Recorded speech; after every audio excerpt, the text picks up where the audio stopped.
Hello, this is Keaton Mark, and I'll be giving a quick presentation about how mathematics and music sort of fit together, or I guess more specifically how math and just sound in general would fit together. So first off, a little physics. I know it's not the most fun thing, but you gotta understand that in order to understand the rest of this. So the way that sound moves through the air is through different pressure per se. So this here is a longitudinal wave, and it's illustrating. So say a sound is given off from this side. Well, in order for it to travel, it creates pressure through air molecules. And this pressure is sorts of just travels through a medium. So right now this would be air, and right now this would be like a very high frequency, as you can see, because there's a lot of air molecules here, and it's really pressurized.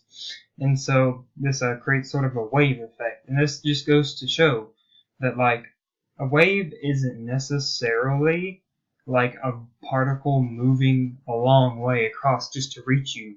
In fact, it's just say, follow this here particle, it just goes back and forth and becomes a part of the wave.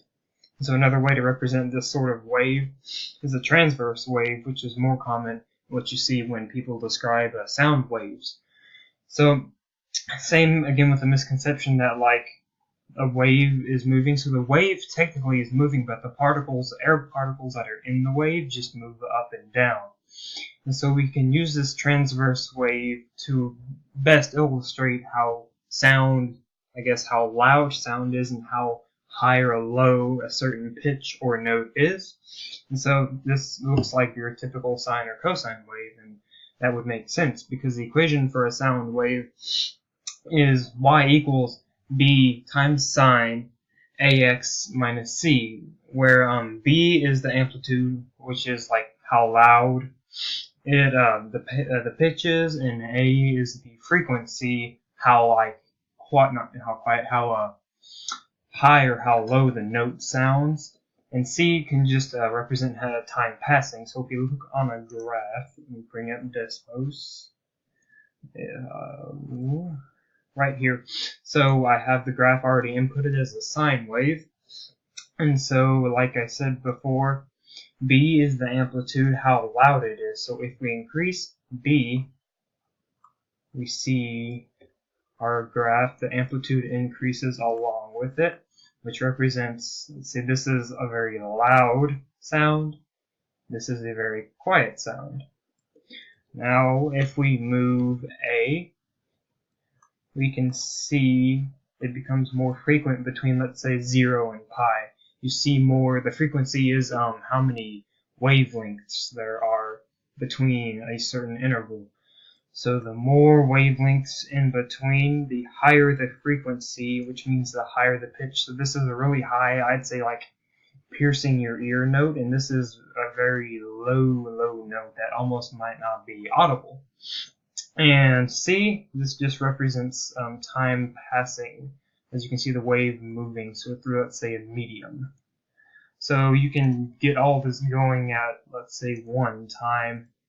Looks pretty complicated, but that's per se what some you would experience trying to see this graphically. So we go back, and another way to find the frequency of a note, let's say that you have a note, and let's say you have the note A, which in the middle of piano. Well, its frequency is standard 440 hertz, hertz being the unit of frequency.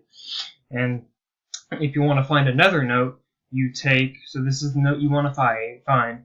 You know, the note you have is F0, and you multiply that by A, which is the constant 2 to the 1/12th power, which is 1.0, then a whole long list of new numbers, and then you raise that constant to the number of half steps away the note you want to find is.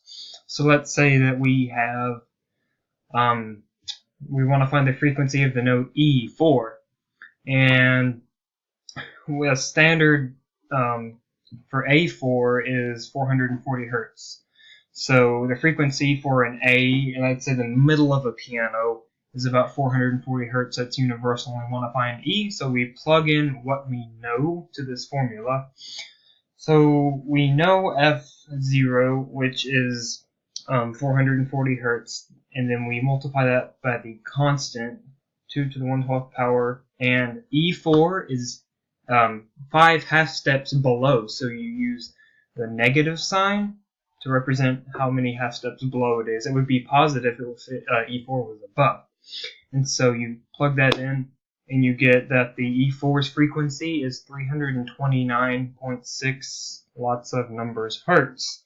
And so we can check if we're right, because some people have gone and calculated all of them. So we have A4 here. That's what we were given, and we want to see if we can find E4, which is 329.628 hertz.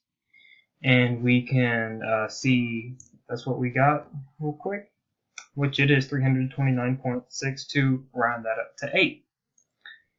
And there you can see some people have gone on and calculated all the pitches of all the different notes already, which isn't hard to do if you have this formula already. And so that concludes my presentation. Thank you very much.